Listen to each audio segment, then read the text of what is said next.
सांगितलेली आहे। तुम्ही आजही तुम्ही रायगडावरचा जरूर महाराजांनी बांधलेले शौचालय पहा आणि त्यातून आपल्याला म्हणजे आज महाराष्ट्र शासन कित्येक वर्ष म्हणजे आता ते बऱ्यापैकी जागृती झालेली आहे, मात्र प्रत्येक गावामध्ये शौचालय बांधून घेण्यासाठी हजारो त्यांनी मोठी जाणीव जागृती मागच्या काळापासून सरकार करत आहे। मात्र हेच कार्य महाराजांनी त्या काळामध्ये केलेलं होतं आणि आपल्या प्रत्येक कार्यातून महाराजांनी पर्यावरणाच्या जतन आणि संवर्धनाचा विचार अतिशय मोठ्या प्रमाणामध्ये त्यांनी बहाल केलेला होता आणि त्यांनी तो सांगितलेला होता। पण आज आपलं कर्तव्य काय आहे, तर आज महाराजांच्या सांगितलेल्या मार्गावर आपण मार्गक्रमण केलं पाहिजे।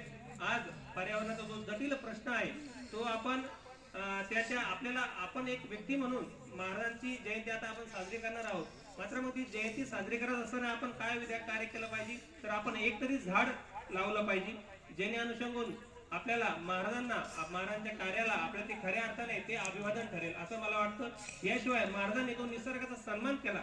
म्हणजे एका पत्रामध्ये उल्लेख येतो, जेव्हा अफजल खान महाराजावर स्वराज्यावर चालून आला तेव्हा महाराजांनी तर आपल्याला माहिती आहे की अफजल खानाचा पुतळा बाहेर काढला, मात्र त्यामागे महाराजांची खूप मोठी रणनीती होती। आजही तुम्ही प्रतापगडला जेव्हा जाता त्या प्रतापगडच्या आजूबाजूला जे घनदाट जावळीचं खोरं आहे त्या जावळीच्या घनदाट अरण्याचा महाराजांनी अफजल खानाला मारण्यासाठी खूप मोठ्या प्रमाणात उपयोग करून घेतला होता। म्हणजे हा जो निसर्ग आहे, हे जे पर्यावरण आहे, हा जो भूगोल आहे, हा भूगोल महाराजांना त्या काळात साथ देत होता। कारण महाराजांचा उद्देश हा सुद्धा अतिशय योग्य होता। महाराजांना रयतेचं स्वराज्य या दख्खनमध्ये स्थापन करायचं होतं, त्यामुळे या निसर्गाला सोबत घेऊन महाराजांनी हे स्वराज्य स्थापन केलं होतं। त्यामुळे आणि एका पत्रात सुद्धा महाराज शाहिस्ते खानाला उद्देशून म्हणतात की माझा जो मुलूक आहे तो एवढा दुर्गम आहे, एवढा अवघड आहे की तुमचे प्रत्यक्ष घोडदळ हाकणे तर सोडा, तुमच्या कल्पनेतले घोडे सुद्धा तुम्ही माझ्या मुलुकातून हाकू शकत नाही, एवढा माझा मुलूक हा दुर्गम आहे।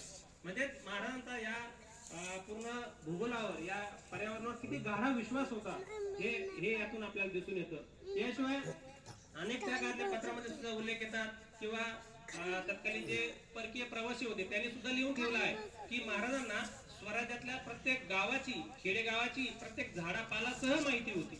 एवढा डीप अभ्यास परकीय प्रवाशांनी महाराजांविषयी केलेला होता। म्हणजे महाराज एखादी मोहीम जेव्हा आखत होते तेव्हा त्या मोहिमेत कोणती गावं लागणार आहे, त्या गावामध्ये किती झाडं आहे, झुडपं आहे, त्याचा भूगोल कसा आहे, शत्रूला आपल्याला हरवण्यासाठी त्याचा कसा उपयोग होईल याचा अवलंब महाराजांनी त्या काळात आपल्या या पर्यावरण नीती अंतर्गत केलेला होता। म्हणजे जी गनिमी कावा युद्धनीती महाराजांनी वापरली त्याचा मूळ हा येथील निसर्ग होता। जो सह्याद्री आहे त्या सह्याद्रीच्या अनुषंगानेच महाराजांना आणि तेथील गडकिल्ल्यावर महाराजांना संपूर्ण आपला गनिमी कावा युद्धनीती वापरता आली। कारण सुरुवातीच्या काळात महाराजांकडे सैन्य खूप कमी होतं,